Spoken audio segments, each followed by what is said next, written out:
Okay, good afternoon, everyone.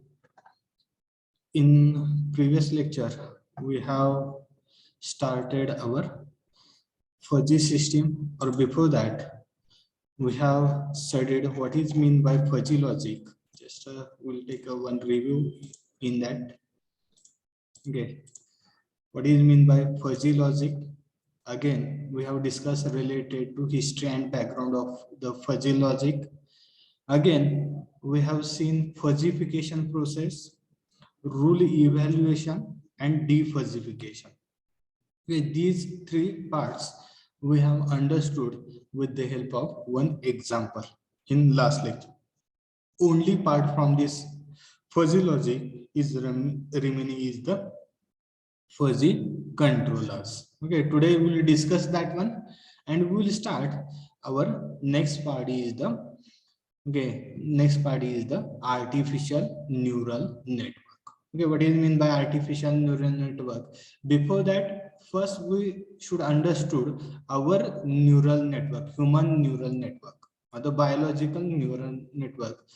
We must understand. Then and then only we can understand artificial, how we can create artificial neural network.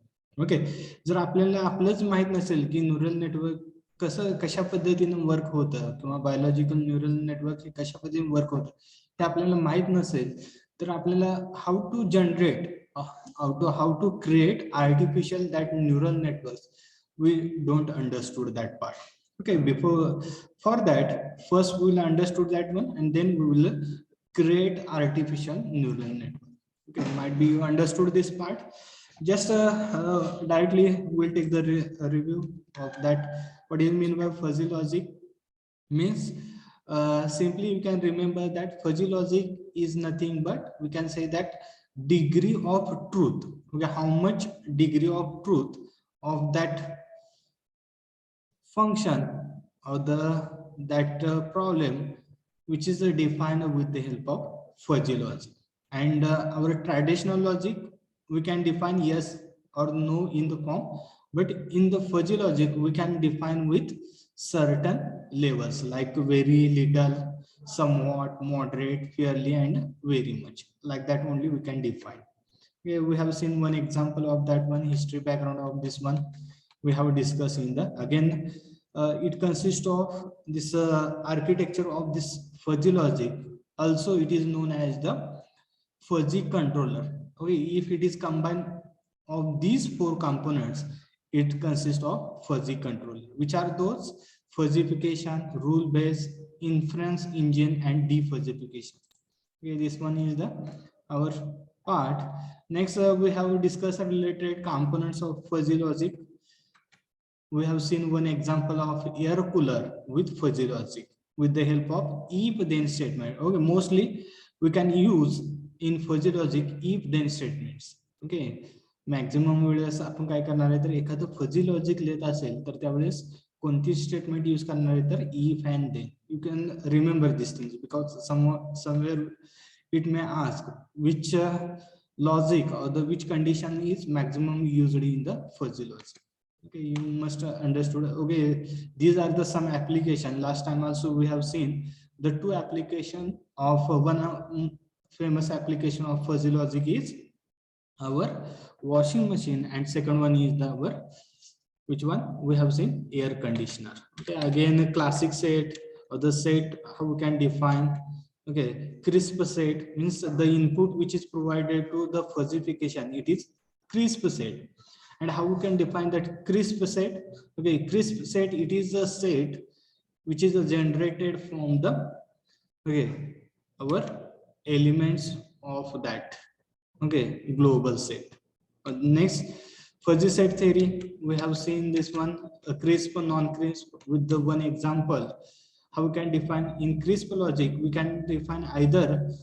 Okay, we have seen if you want to select one basketball team, then if you want to select the tall peoples or the tall students, then in crisp logic we can define if it is tall, then it is accepted. If it is height is not tall, then we can reject that person in crisp logic. But in non-crisp logic, we can consider 1.79, it is also tall. Okay, it does not mean 1.8 is tall, but we can consider 1.79 also it is tall. Means variation we can provide in the non-crisp logic.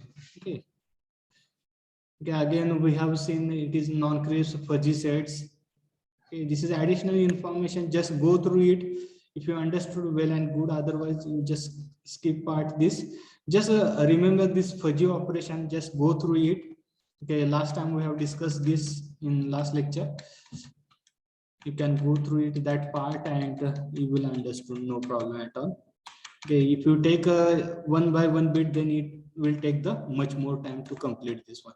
Okay, next we have seen this membership functions, like for the fuzzification, fuzzy inferencing, defuzzification, fuzzy rule base. Okay, this one is the this last time we have covered this part. You just go through it, this defuzzification and fuzzification process. Now we'll start the fuzzy controllers. How we can define the fuzzy controller? आता fuzzy controller म्हणजे काय? तर त्या ठिकाणी if I suppose it is one controller or the set of instruction, okay, when I will provide some crisp input to that controller, the output must be crisp only. Okay, means if I provide some mathematical equation to initial state or the initial surrounding, the output must be, okay, that mathematical expression only. Okay, if it is changing, then we can say that during this process the change occurred, that is nothing but our fuzzy controller. म्हणजे काय तर त्या ठिकाणी, for example, okay, if you consider this our fuzzy controller, okay, it consists of first fuzzifier, interface engine, and defuzzifier. Okay, here for fuzzifier we are providing the crisp input. Means crisp input means Boolean logic in the form of 1 and 0. The output must be same. आता हे जर डिफजिफायरचं जे काय output असणार आहे तर तेही काय असणार आहे तर क्रिस्प आउटपुट असेल. Means in the form of 1 and 0 only. The process inside that it is done, okay, that is nothing but our controller. Okay, जी काय प्रोसेस ह्या इनपुट आणि आउटपुट मध्ये जी काय प्रोसेस होणार आहे ती म्हणजे काय असणार आहे तर आपली फजी कंट्रोलर करणार आहे. Okay, means it is combination of our all elements of fuzzy logic. Okay, it is nothing but our fuzzy controller. That only I have written. A fuzzy controller system is the control system that based on fuzzy logic, a mathematical system that analyze along input values in terms of logical variables that take on continuous value between 0 and 1, in contrast to classical or digital logic which operate on discard value of the either 1 or 0, true or false respectively. Okay, that only I have, okay, mentioned here. Okay, ह्या ठिकाणी तेच सांगितलेले आहे जे आपण crisp input provide करणार आहे आणि crisp output जे भेटणार आहे त्यामध्ये जे काही प्रोसेस होणार आहे आपली फजी लॉजिकची ती जी काय असणार आहे प्रोसेस करण्यासाठी जे काही एलिमेंट्स असणार आहेत, ओके, ती जी काही एलिमेंटचे स्ट्रक्चर असेल तर त्याला आपण काय म्हणणार आहे तर फजी कंट्रोलर असं म्हणतो. Okay, now classical controller design. Okay, एखादं कंट्रोलर डिझाइन असेल तर how can give mathematical model of plant that is transform function, give object of feedback control to the system. Okay, मी त्याला काय असणार तर एक फीडबॅक सिस्टीम हे असणार आहे. Use standard design technique to determine controllers to meet objective in root locus, Bode plot might be you have understood in electronic part. The elements of the fuzzy controller, first one is the fuzzifier, rule based knowledge inference engine, and defuzzifier. Fuzzifier, what is the function of fuzzifier? Take measurement data or the crisp numbers, जे काही data आहे तो फजीफायर मध्ये येणार आहे. Produces fuzzy sets, it will produce the fuzzy sets, single or the fuzzifier membership functions. It will generate the crisp set into the fuzzy sets. Okay, crisp sets रूपांतर कशामध्ये करणार आहे तर फजी सेट मध्ये करेल. Then that fuzzifier output it is provided to the interference engine. Okay, that interference engine it will check the rules if then rules for expert operators and choice of and or not determine how to interrupt if then statement. Okay, it will check these statements, rules statements, and according to that it will select the proper, okay, conditional statement. Which are those? And or not, or if else. Okay, these are the statement it is checked. After that, the output of inference engine it is provided to the defuzzifier, and defuzzifier again producing single crisp output to the send to the plant. Means again it will produces the which one fuzzy sets into the our crisp output. Okay, त्याचं कशात रूपांतर करणार आहे तर crisp output मध्ये करणार आहे. Okay, just we will see one. Okay, and this is about our fuzzy logic controller. Now biological neuron. Before that, just we will see one video of fuzzy controllers, or otherwise just I have one more video of fuzzy logic. Okay, just I will play that, and after that I will play the fuzzy controllers.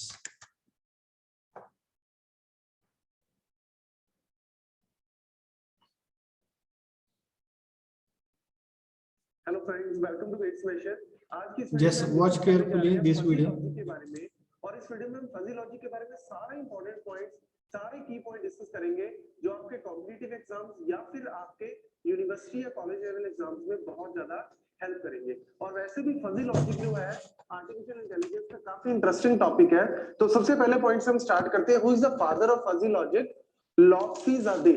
लॉकफीज़ादे को हम बोलते हैं father of fuzzy logic. अब बात करते हैं fuzzy logic है क्या. फजी लॉजिक एक्चुअल में क्या है? It is a super set of Boolean logic. मतलब हमारे पास ऑलरेडी कन्वेंशनल मेथड्स है रिप्रेजेंटेशन के, दैट इज बूलियन लॉजिक. लेकिन बूलियन लॉजिक में क्या करते हैं हम एक्चुअल में? बूलियन लॉजिक में हम रिप्रेजेंट करते हैं 0 और 1 की फॉर्म में.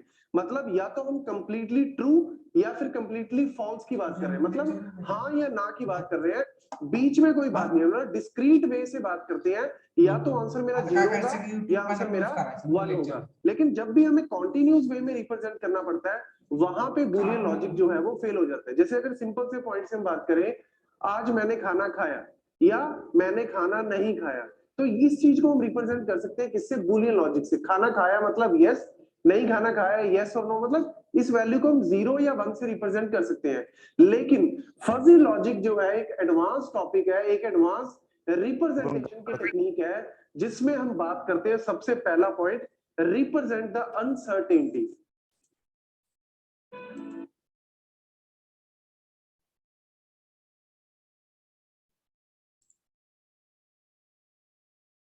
का मतलब क्या है? जैसे कि बूलियन लॉजिक में मैंने एग्जांपल दिया, मैंने खाना खाया या मैंने खाना नहीं खाया. लेकिन फजी लॉजिक में या आज के टाइम पे हम नेचुरल लैंग्वेज में हम बात करते हैं, हम ऐसे वर्ड्स का यूज करते हैं जिसमें क्या होती है? अनसर्टेनिटी होती है. मतलब हमें पता नहीं कि किस एक्सटेंड में हम बात करते हैं. जैसे अगर मैं सिंपल से पॉइंट में बात करूं, मैंने बहुत खाना खाया या आज मैंने बहुत कम खाना खाया, मैं बहुत ज्यादा देर तक सोया, मैं बहुत कम देर तक सोया. ये जो बहुत कम या बहुत ज्यादा है, इसकी एक्चुअल में इंटेंसिटी कितनी है, मतलब इसकी डिग्री कितनी है, लेवल कितना है, इस चीज को अगर हमें रिप्रेजेंट करना है तो उसके लिए बूलियन लॉजिक जो है वो क्या हो जाता है? फेल हो जाता है. तो हमें यहाँ पे किसकी जरूरत पड़ती है? फजी लॉजिक की जरूरत पड़ती है. तो जहां पे भी अनसर्टेनिटी है, जहां पे भी कहीं ना कहीं कॉन्टिन्यूस वैल्यूज है, डिस्क्रीट की बात नहीं करते, वहां पे आपको फजी लॉजिक का यूज करना पड़ता है. Then represent with the degree. मतलब वही एग्जांपल जैसे हम बात कर रहे हैं, बहुत खाना खाया, बहुत खाना का हो सकता है किसी के लिए 2 चपाती भी बहुत हो और किसी के लिए 6 चपाती भी बहुत हो, या हो सकता है किसी के लिए 10 चपाती भी कम हो. तो ये जो होता है बहुत ज्यादा या बहुत कम की जो एक्सटेंशन है, जो डिग्री है, वो हम रिप्रेजेंट करते हैं फजी लॉजिक के अंदर. जैसे एक सिंपल से एग्जांपल से मैं आपको समझाता हूं. फॉर एग्जाम्पल यहाँ पे हमने इस एग्जाम्पल में हमने रिप्रेजेंट किया है स्पीड ऑफ कार, और ये है हमारे पास मेंबरशिप फंक्शन. मेंबरशिप फंक्शन में हम बात करते हैं जो भी डेटा होगा उसकी जो मेंबरशिप मतलब क्या वो उसमें बिलोंग करता है नहीं. तो जनरली हमारे पास वैल्यू होती है 0 और 1। 0 मिनिमम वैल्यू है, 1 मैक्सिमम वैल्यू है। तो जो भी वैल्यू होगी वो 0 या 1 के अंदर ही बिलोंगिंग होगी। लेकिन जैसा कि मैंने बताया बूलियन के अंदर या तो 0 होगा या 1 होगा। 0.01, 0.2, 0.3, 0.9, 0.8 ऐसी कोई वैल्यू नहीं होती। लेकिन फजी लॉजिक में हम बात करते हैं 0.1, 0.2 के बारे में भी बात करते हैं। तो वही पॉइंट हम यहाँ पे डिस्कस कर रहे हैं। Let's say speed of a car, और यहाँ पे मैंने रिप्रेजेंट किया है कि अगर स्पीड ऑफ कार 0 से 40 है, 0 या 40 के बीच में है, तो उसको हम बोलते हैं स्लो। मतलब वो उसका मेंबरशिप वैल्यू कितनी है 1। और अगर हम बात करें 40 टू 80 के बीच में, तो हम उसको बोलते हैं फास्ट। अब यहाँ पे कॉन्सेप्ट क्या है, यहाँ पे हमने थिक लेयर लगा दी। थिक लेयर का मतलब है एक ऐसी वॉल लगा दी कि उस वॉल को क्रॉस करते ही हम बोलेंगे कि फास्ट है। जैसे कि अगर हम बात करें, अगर कार की स्पीड है 60, तो ऑब्वियसली हम क्या बोलेंगे, इट इज व्हाट, फास्ट। मतलब मेंबरशिप वैल्यू क्या होगी उसकी 1 होगी। लेकिन अगर हम बात करें कि speed of a car is 40.1, कहने का मतलब क्या है कि हल्का सा ही हम इधर डाइवर्ट हुए, हम उसको क्या बोलेंगे, फास्ट बोलेंगे। और अगर हम बात करें लेट्स से 30, तो 30 का ऑब्वियसली हम क्या बोलेंगे, स्लो। ठीक है, हम 30 को स्लो ही बोलेंगे।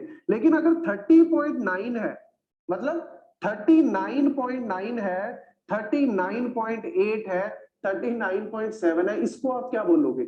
या फिर अगर हम बात करें 40.1 है, 40.2 है, इसको आप क्या बोलोगे, फास्ट बोलोगे, या फिर इसको आप क्या बोलोगे, स्लो बोलोगे? ये जो है एकदम से हम डाइवर्ट कर रहे हैं, एकदम से हम ट्रांजिशन कर रहे हैं। जो ये इमीडिएट ट्रांजिशन हो रही है, इसकी वजह से प्रॉब्लम हो सकती है। कैसे? अगर हमने एक इंटेलिजेंट एजेंट को बनाया, मतलब जो कार को ड्राइव कर रहा है, और उसमें हमने एक रूल लगा दिया कि जैसे ही आपकी कार फास्ट है, आपको क्या प्रेस करनी है, ब्रेक, मतलब आपको ब्रेक लगानी है। और जैसे ही आपकी कार की स्पीड स्लो फेज में है, तो आपको क्या करनी है, एक्सेलरेशन दबाना है, मतलब स्पीड देनी है। अब होगा क्या, जैसे रूल के अकॉर्डिंग आपकी कार की स्पीड 40.1 होगी, तो एजेंट को लगेगा कि 40.1 है, मतलब आपको तुरंत ब्रेक को प्रेस करना है। और जैसे ही 39.9 होगी, तो आपको क्या लगेगा, एजेंट को लगेगा कि स्लो होगी, अब एक्सेलरेशन दबाना है। जैसे ही एक्सेलरेशन दबाया, फिर 40.1, तो 40.1 पे फिर उसने ब्रेक दबाई, 39.9 पे फिर उसने एक्सेलरेशन। तो इससे होगा क्या, या तो वो ब्रेक एक्सेलरेशन, मतलब ऑसिलेट कर रही है वैल्यू, मतलब आपको ऑब्वियसली झटके मिलेंगे। तो ये जो चीज है, इस चीज को रिप्रेजेंट करने के लिए हमारे पास फजी लॉजिक जो है वो प्रॉपर वे से रिप्रेजेंट कर रहा है। मतलब हमें एकदम से ट्रांजिशन करने की बजाय हमें थोड़ी बहुत फ्लेक्सिबिलिटी मिलनी चाहिए। वो फ्लेक्सिबिलिटी हमें प्रोवाइड करता है कौन, फजी लॉजिक। तो इसी चीज को अगर हम फजी लॉजिक से रिप्रेजेंट करें, तो देखो यहाँ पे 0 से 40, मतलब यहाँ पे हमने इस चीज को रिप्रेजेंट किया है इस मेथड से। इसमें मतलब क्या कि एकदम से हम ट्रांजिशन नहीं कर रहे। हमें पता है कि 40 के आसपास अगर कोई वैल्यू है, तो वो कहीं ना कहीं स्लो और फास्ट की रेंज में है। तो यहाँ पे हम कहीं ना कहीं फ्लेक्सिबिलिटी से उस वैल्यू को रिप्रेजेंट कर रहे हैं। तो it is more accurate way to represent the data rather than this, क्योंकि इसमें एकदम से ट्रांजिशन होगा। 39.9 को आप स्लो कह रहे हो, और 40.1 को आप फास्ट कह रहे हो। लेकिन ऑब्वियसली 40.1 भी कहीं ना कहीं 40 के बराबर ही तो हुई। तो अभी एक पॉइंट एक बढ़ाने से वो कहां से फास्ट हो गई। तो इस चीज को थोड़ा अच्छे से फ्लेक्सिबल वे से रिप्रेजेंट करने के लिए हम यूज करते हैं किसको, फजी लॉजिक को हम यूज करते हैं। Then represent the belongingness of a member of a crisp set to the fuzzy set. यहां पे हम बात करते हैं, लेट्स से हमारे पास एक बहुत ही एक सिंपल से एग्जांपल से मैं बता रहा हूं। एक हमारे पास सेट है, यूनिवर्सल सेट ले लो, जिसमें हमारे पास नंबर्स है 1 2 3 4 5। और अगर हम बात करें, एक सबसेट है हमारे पास, और उस सबसेट में लेट्स से वैल्यूज है 1 एंड 2।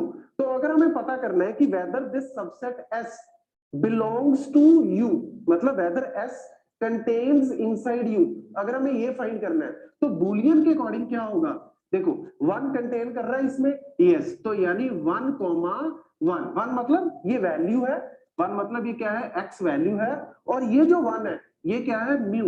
म्यू का मतलब क्या है, मेंबरशिप, कि यस 1 इसके अंदर कंटेन करता है, तो इसकी मेंबरशिप वैल्यू कितनी हो गई, 1। नेक्स्ट एलिमेंट क्या है, 2, तो 2 इसके अंदर बिलोंग करता है, यस करता है, तो यानी इसकी भी मेंबरशिप वैल्यू क्या हो गई, 1 होगी। देन हमारे पास क्या है, 3, क्या 3 इसके अंदर बिलोंग करता है, 3 यूनिवर्सल सेट में है लेकिन हमारे सेट में नहीं है, तो ऑब्वियसली उसकी वैल्यू कितनी हो गई, 0। ऐसे ही अगर हम 4 की बात करें और 5 की बात करें, तो हमारे पास मेंबरशिप वैल्यू उनकी कितनी आएगी, 0 0 आएगी। लेकिन कहने का यहाँ पे फंडा क्या है कि ये हमेशा 0 और 1 में रिप्रेजेंट करते हैं हम बुलियन के अंदर, लेकिन फजी के अंदर हम कहीं ना कहीं थोड़ा एक्सटेंशन, मतलब कहीं ना कहीं हम यहाँ पे बिलोंगिंगनेस की बात करते हैं। कैसे, उसको मैं एक एग्जांपल से आपको समझाता हूं।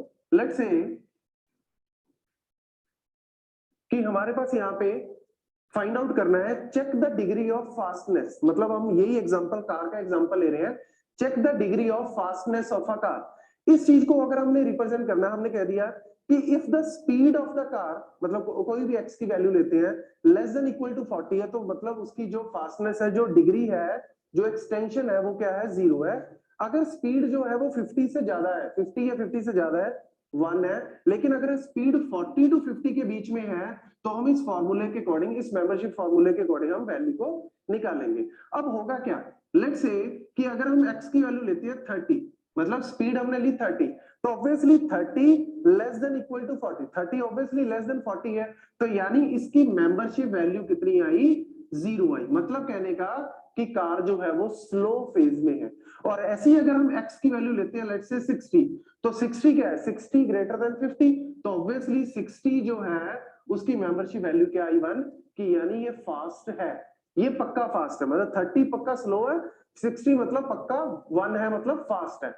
अब यहाँ पे होगा क्या, बुलियन तो हमेशा इसी वे में रिप्रेजेंट करेगा, मतलब या तो 0 या 1 में, या तो वो बोलेगा स्लो है या बोलेगा फास्ट है। लेकिन फजी लॉजिक में हम यूज करते हैं एक एक्स्ट्रा मेथड, वो बताता है डिग्री, मतलब कितनी फास्ट है ये। अगर हम बोले स्लो है तो कितनी स्लो है, ये चीज हम निकालते हैं। लेट्स से हम x की वैल्यू लेते हैं 42। According to mister Warren,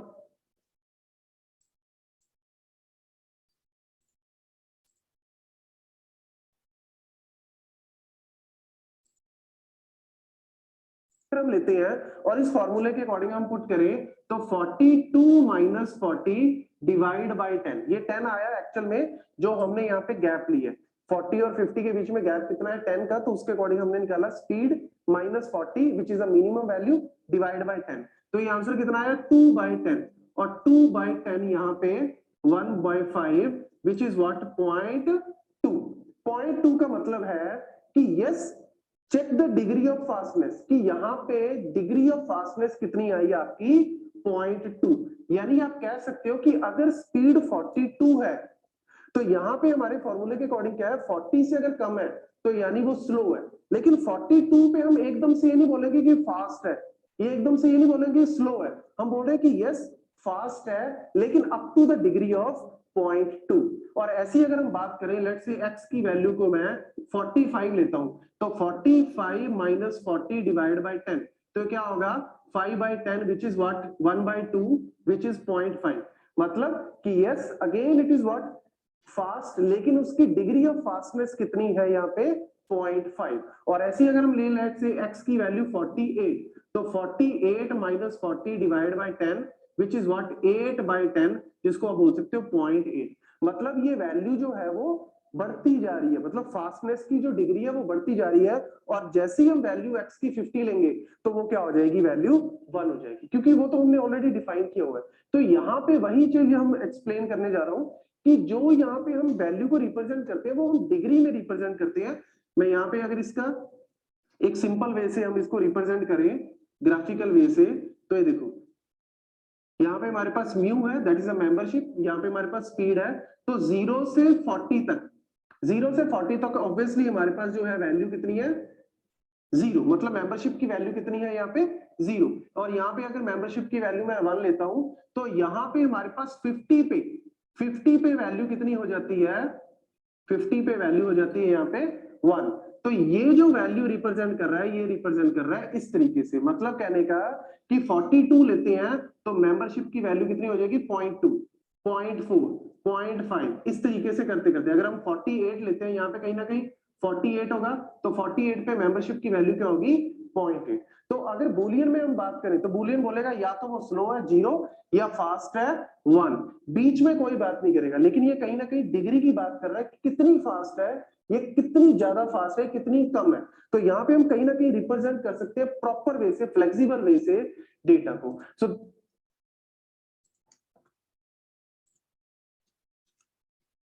I hope understood this part.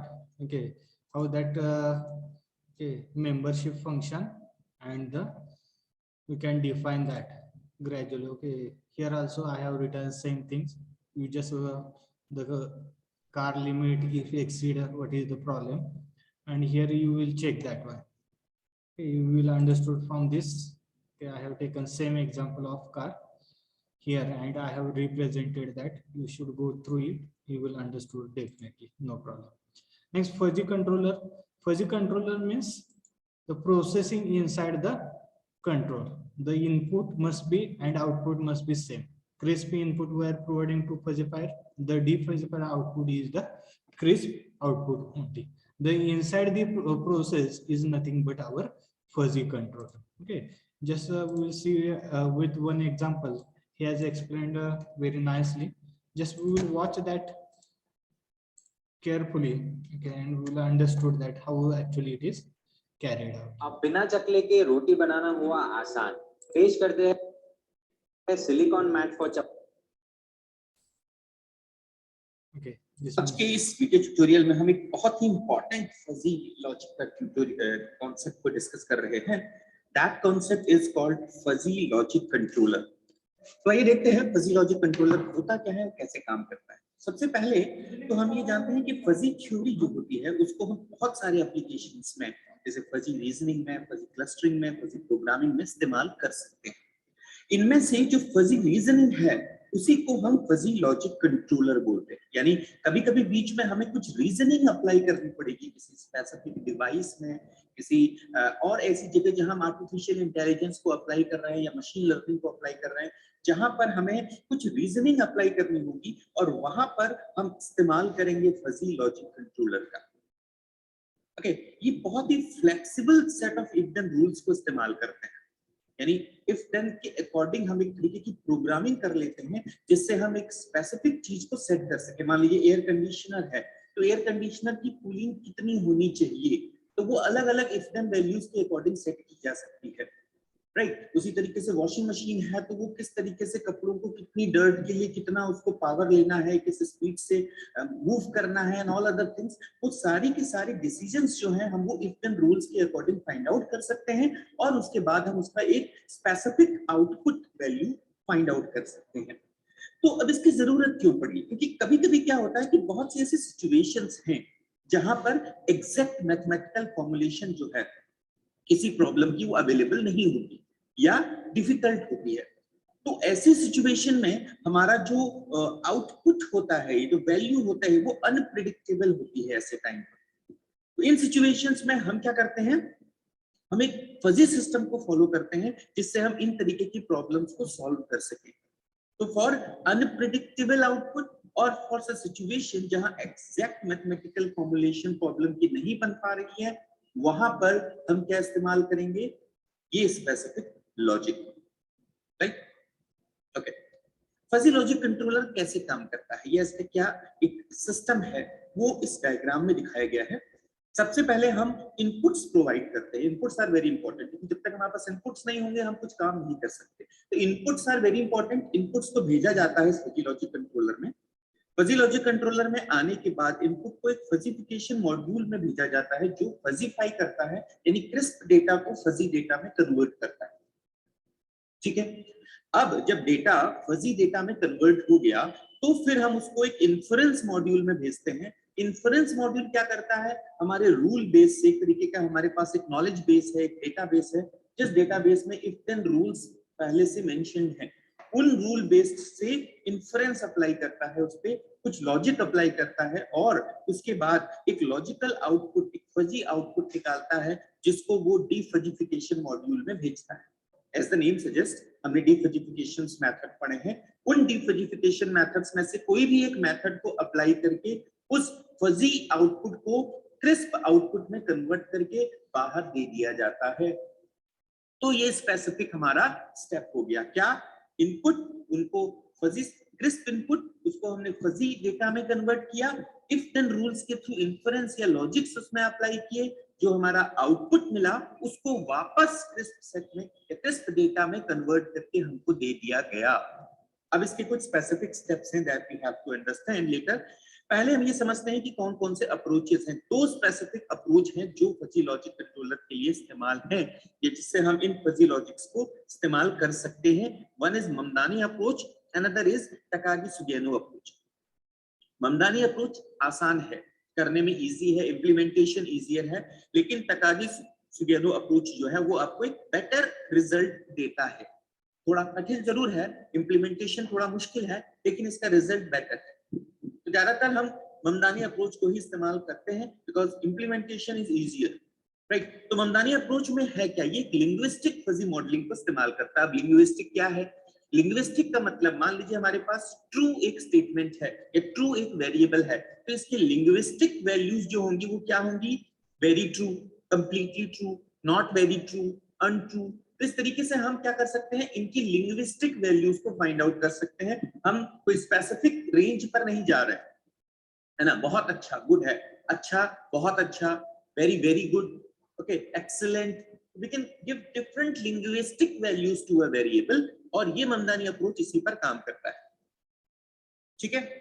तो देखते हैं कि किस तरीके से हम ममदानी अप्रोच में इस फजी इन्फरेंस सिस्टम को अप्लाई कर सकते हैं। तो स्टेप्स हैं हमारे पास पांच स्टेप, बहुत ध्यान से देखते हैं, क्योंकि यही 5 स्टेप हमें आगे इस्तेमाल होंगे जब भी हम क्या करेंगे, आपका किसी एग्जांपल में इसको इंप्लीमेंट करेंगे। तो पहला स्टेप क्या है? इनपुट और आउटपुट वेरिएबल्स को आइडेंटिफाई करना।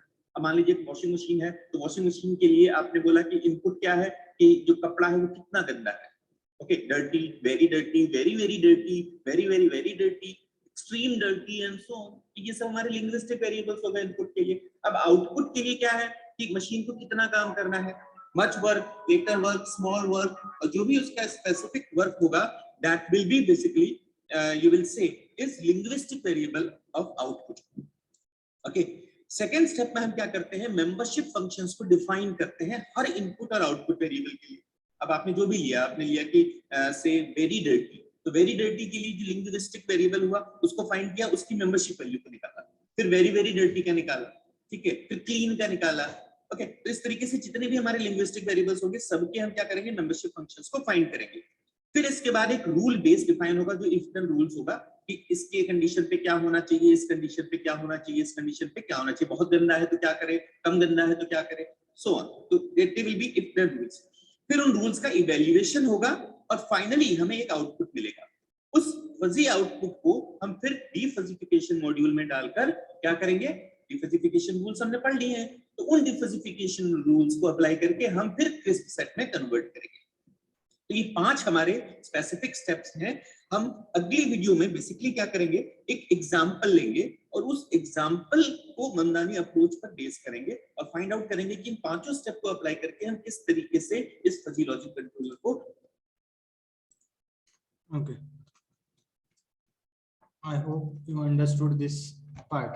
Okay, that Mandani approach, and okay, there are 2 approaches to control systems. Okay, just go through it, you will understood.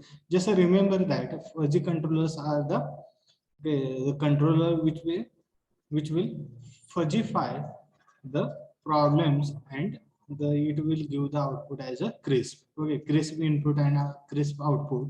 In between the process which is occurred, that is nothing but our fuzzy control. Okay. Next one is the, okay, we have discussed now. Okay, we'll start our new part of the next part of this unit. It is nothing but our artificial neural network. Okay, the second part of this unit is the artificial neural network. Okay, before that we should understood our neural network system, human neural network system.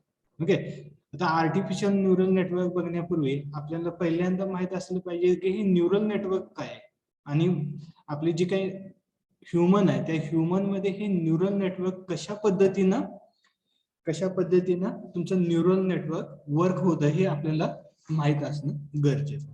Okay, I have drawn one neural network of human body. Okay, तर ह्या ठिकाणी जर बघितलं तर एक neural network तुम्ही बघू शकता ह्या ठिकाणी ड्रॉ केलेले ह्युमनचं neural network. It is not artificial neural, this is human neural network. Here there are 2 parts. One is the receiver and one is the center, and in between the axons are used for to transmit the information साठी काय केलं जाते, axons are used.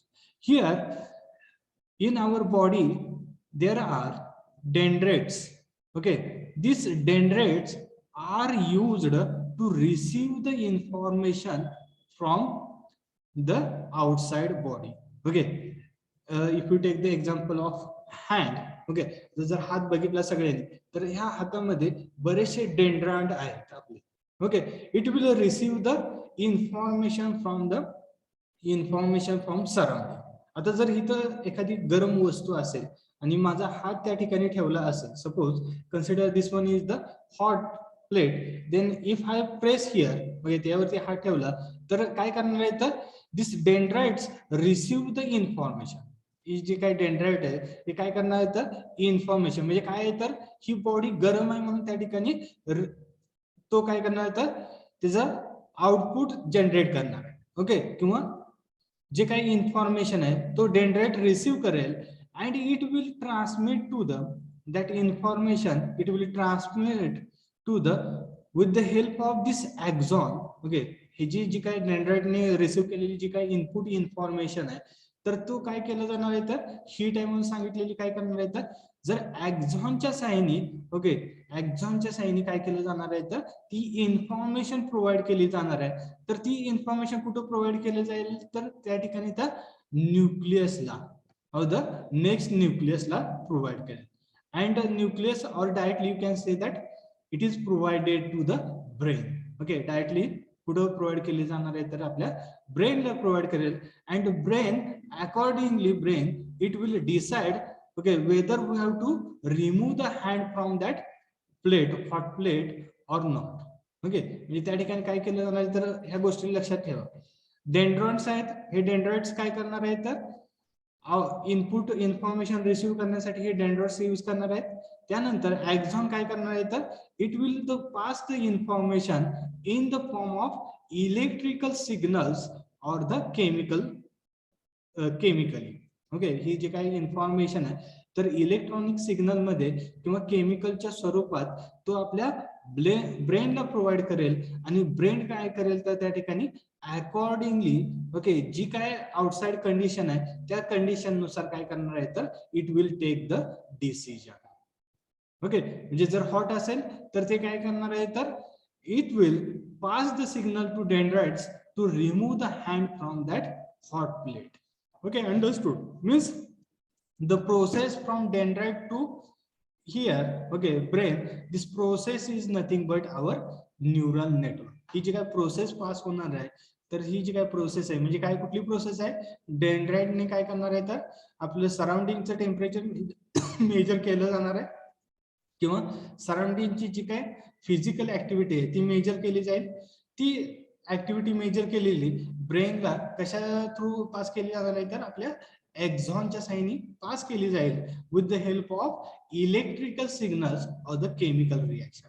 Okay, हे chemical reaction किंवा इलेक्ट्रिकलच्या सिग्नलला pass केली जाईल, आणि that gathered information brain will decide whether it is, okay, what to do for the that hand. Okay, काय करायचं ती इन्फॉर्मेशन ब्रेन त्या डेंड्राइटला सांगितली.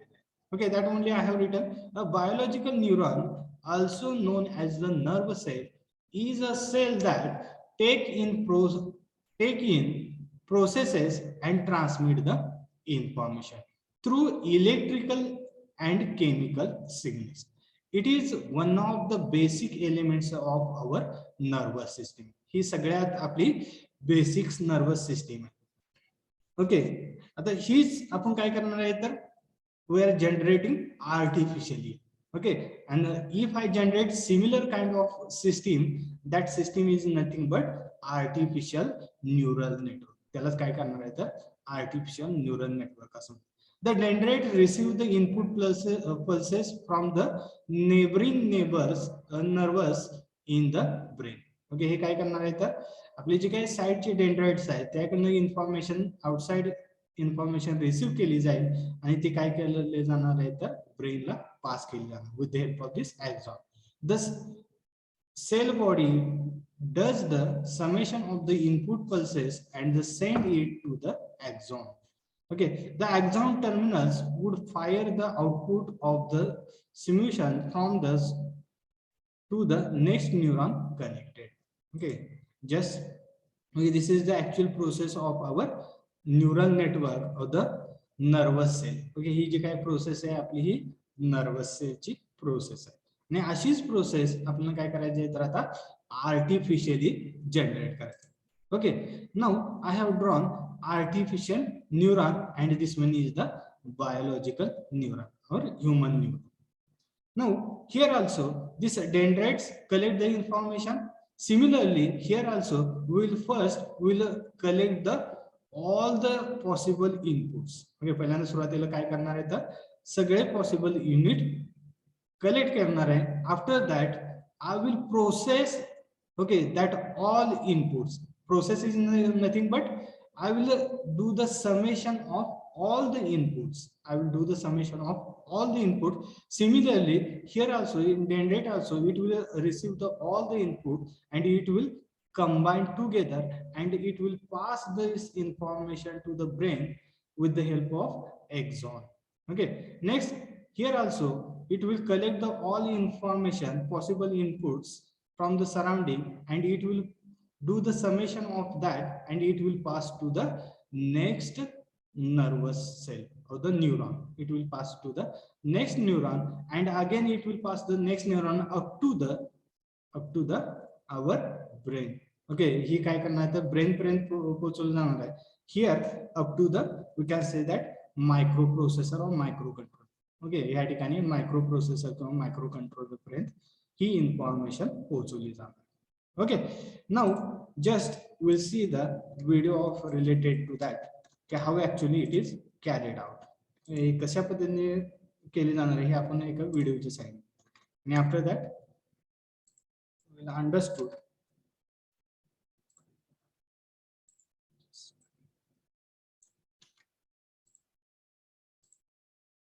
Wait, let me check what is the problem.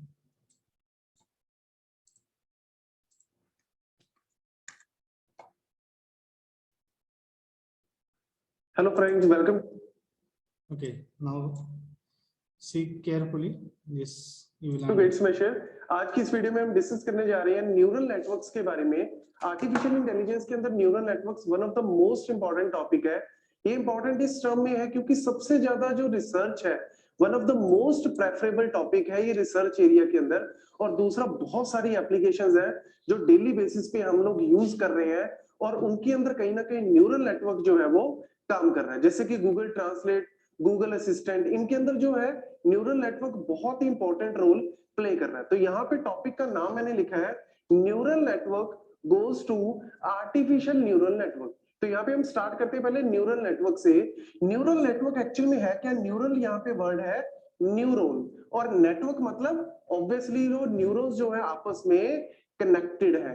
जैसे कि इंटरनेट है, इंटरनेट में हम बोलते हैं कि ऑल द पीसीज, मोबाइल्स, ये सब लोग क्या है आपस में कनेक्टेड है. और वो एक्चुअल में करते क्या है? Sharing of information, sharing of data. वही चीज हम यहाँ पे कर रहे हैं कि जो न्यूरॉन्स है हमारे ब्रेन के अंदर, ह्यूमन ब्रेन की अगर हम बात कर रहे हैं हम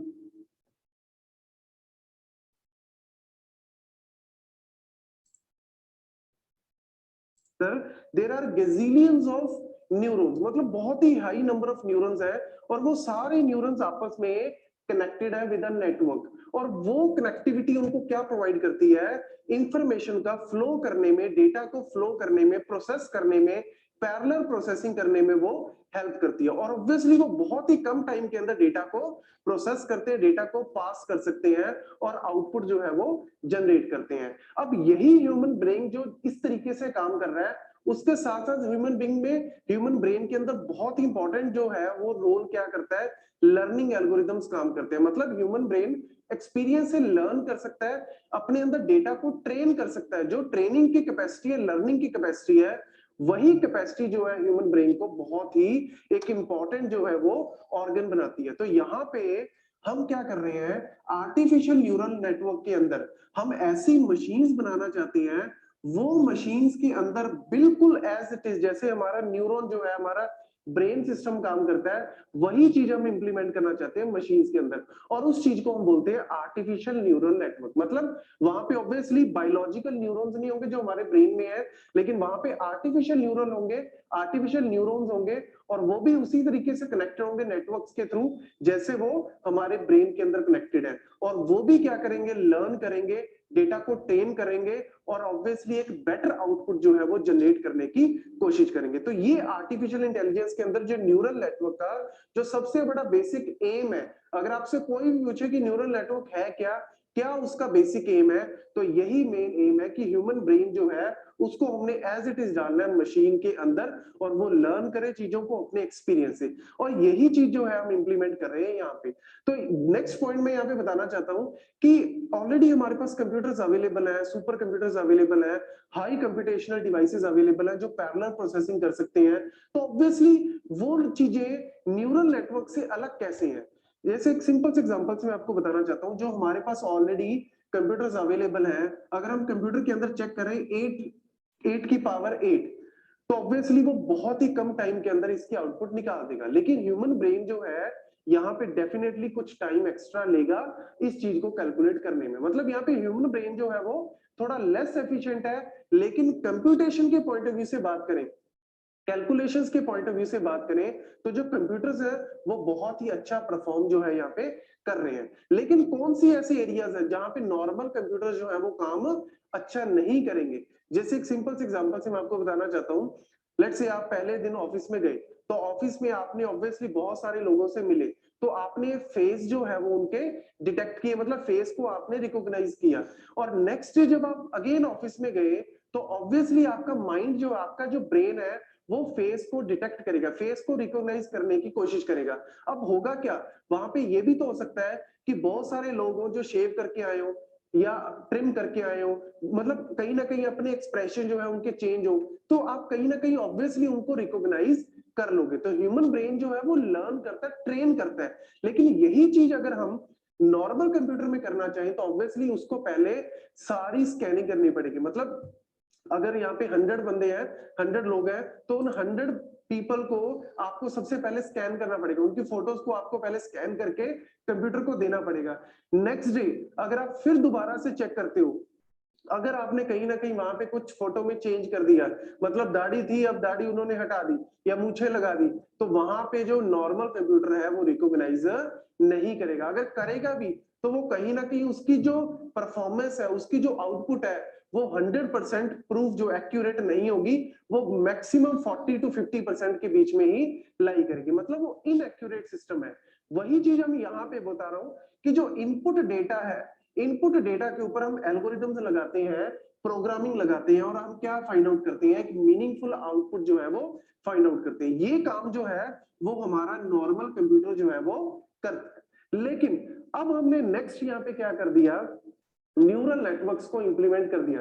तो न्यूरल नेटवर्क्स यहाँ पे क्या करेंगे, अब वो इंप्रूवमेंट यहाँ पे करेंगे, लर्न करेंगे, ट्रेन करेंगे, जैसे कि हमारा ब्रेन करता है। जैसे कि एक सिंपल से और एग्जांपल्स मैं आपको बताना चाहता हूँ। आजकल एवेंजर्स जो है, एवेंजर्स मूवी बहुत ज्यादा ट्रेंडिंग में चल रही है, तो उसके अंदर आयरन मैन जो है, टोनी स्टार्क, अब टोनी स्टार्क की अगर आपको मैं कोई भी फोटो दिखाऊं, ह्यूमन ब्रेन को कोई भी फोटो दिखाऊं जिसमें उसकी दाढ़ी बड़ी हो या मूछें लगाई हो, या अगर वो आयरन मैन का जो है पूरा मुखौटा पहन के आया हो, या फिर कोई और एक्सप्रेशन बनाए, कोई भी फेशियल एक्सप्रेशन बनाए, आप तुरंत पहचान लोगे कि ये टोनी स्टार्क है। क्यों? क्योंकि हमारा जो माइंड है वो ट्रेन करता है वो चीजों को। जैसे ही हमने उसने थोड़ी शक्ल को ऐसे चेंज किया, थोड़ा इधर को चेंज किया, वो हमारा जो ह्यूमन ब्रेन है साथ के साथ ट्रेन करेगा, लर्न करेगा और पहचान लेगा कि yes this is Tony Stark. लेकिन यही चीज अगर आप नॉर्मल कंप्यूटर से करना चाहते हो जिसके अंदर न्यूरल नेटवर्क नहीं है, तो वो ये काम प्रॉपरली नहीं कर सकता। क्यों? क्योंकि उसको आपको हरेक फोटो का, हरेक फेशियल एक्सप्रेशन का जो भी वो चेंज कर रहा है, वो सारी की सारी आपको बार बार उसको फीड करनी पड़ेगी, और जो आप फीड कर रहे हो उसी फीड के बेसिस पे वो कुछ ना कुछ आउटपुट जो है वो जनरेट करता है। वो जो आउटपुट जनरेट करेगा ऑब्वियसली वो बहुत ज्यादा एक्यूरेट नहीं होगी। वो क्लासिफिकेशन को ऑब्वियसली इंप्लीमेंट करने की कोशिश करता है, लेकिन वो चीज जो है वो पूरी एक्यूरेट नहीं होगी। जैसे ही एक और नया एक्सप्रेशन बनाया, वो साथ के साथ आपका जो नॉर्मल कंप्यूटर है वो बोलेगा कि मैं इसको रिकॉग्नाइज नहीं कर रहा, या मैं कह रहा हूं कि 20% मिलता है या 30% मैक्सिमम मिलता है टोनी स्टार्क से। लेकिन अगर आप इस चीज को न्यूरल नेटवर्क से इंप्लीमेंट करोगे तो ऑब्वियसली वो बोलेगा 90%, 95% ये जो है रिकॉग्नाइज कर रहा हूं मैं एज टोनी स्टार्क। मतलब यहाँ पे हमारे पास जो है एक्यूरेसी बढ़ रही है, और ये जो है अपने आप लर्न कर रहा है। यही न्यूरल नेटवर्क की पावर है। क्या न्यूरल नेटवर्क के अंदर हम बात करते हैं यहाँ पे लर्निंग एल्गोरिथम्स की। मैंने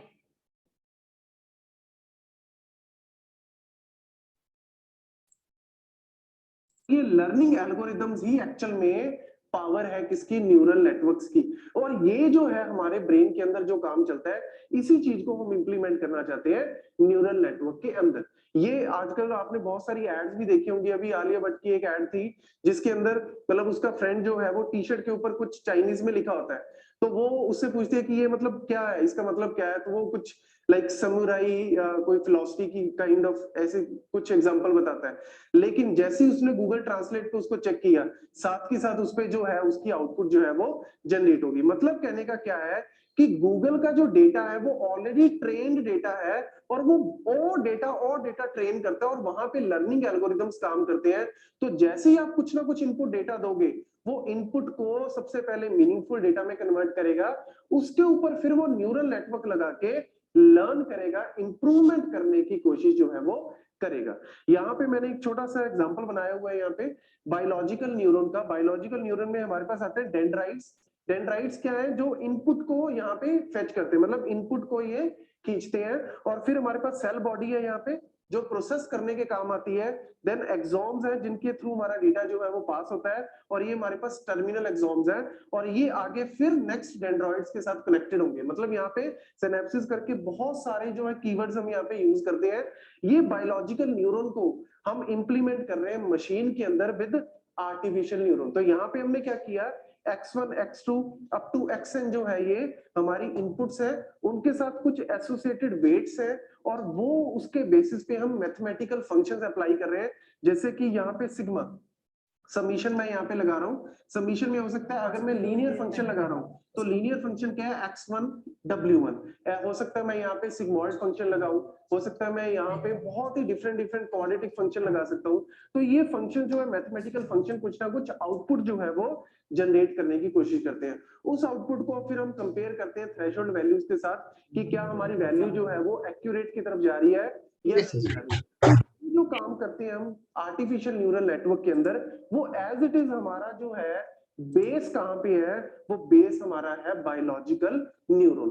तो यही आर्टिफिशियल इंटेलिजेंस के अंदर हमारा जो न्यूरल नेटवर्क है उसका जो बेसिक यही है कि कैसे हमारा जो ब्रेन है काम करता है, और उसी चीज को हम मशीन के अंदर इंप्लीमेंट करना चाहते हैं। तो जो ये गूगल असिस्टेंट है, गूगल असिस्टेंट में अगर हम चेक करें कि what is the timing of, Google assistant में आप डालो कि what is the timing of Avengers, तो वो क्या होगा, वो कीवर्ड्स उठा लेगा, मतलब टाइमिंग अवेंजर्स, और साथ के साथ आपको शो करेगा आपके नियरेस्ट मल्टीप्लेक्सेस में कि कौन कौन से टाइमिंग्स अवेलेबल है। मतलब कहने का क्या है कि यहाँ पे वो चीजों को लर्न कर रहा है, कीवर्ड्स को उठा के उनको उनके बेसिस पे वो आउटपुट जो है वो एक्यूरेट आउटपुट जो है वो जनरेट करने की कोशिश करता है। तो हमारे पास न्यूरल नेटवर्क के अंदर बहुत सारे डिफरेंट आर्किटेक्चर्स है, सिंगल लेयर है, हमारे पास मल्टी लेयर है, रेकरेंट है।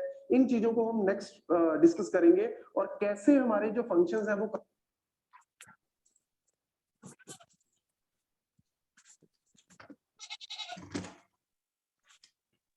Okay, I hope you understood this biological neuron and our artificial neurons, how we can generate. Again, here you can see here similar dendrites we can provide to our artificial with the help of all this x1, x2, xn form. And after that, this nucleus, it will gather the information. Here, this process, it is done with the help of this summation of all these inputs. Okay, it is carried out similarly. Now, problems before neural networks. We will take this part in next lecture. Up to this, if you have any problem, you can ask. Otherwise, you can write your roll number in chat box and you can leave the meeting, no problem.